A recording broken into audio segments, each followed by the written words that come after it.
Hi there, Nancy Reeves here, your fundraising coach. You know this. Event fundraising is not the only way to create a major revenue stream for your nonprofit organization.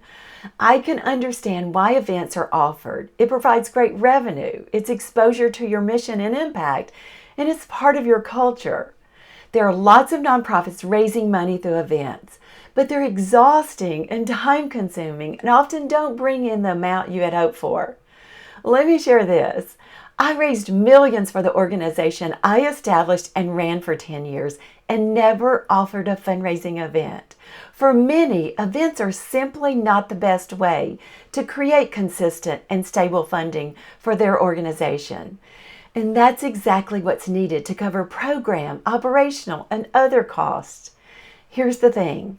Creating long-lasting relationships with large gift donors is how to make the most of your time.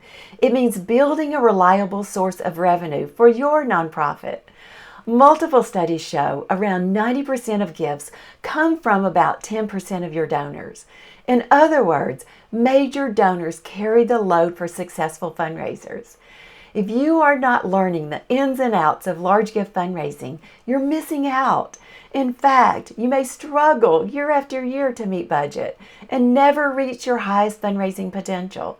Most executive and development directors don't realize how easy it is to raise money through major gifts. So to support you in your efforts, I've got a free training coming up. I give you solutions to the 3 biggest mistakes fundraisers make that hold them back from raising significant money for their organization. You don't want to miss it. At the end of the training, I share how we can work together so you know how to spend your time and exactly what to do and say to bring in large gifts. So go ahead, get signed up, and start thinking about large gifts and what's possible. What could having large gifts start rolling in look like at your organization? All you need to do is click here and get signed up.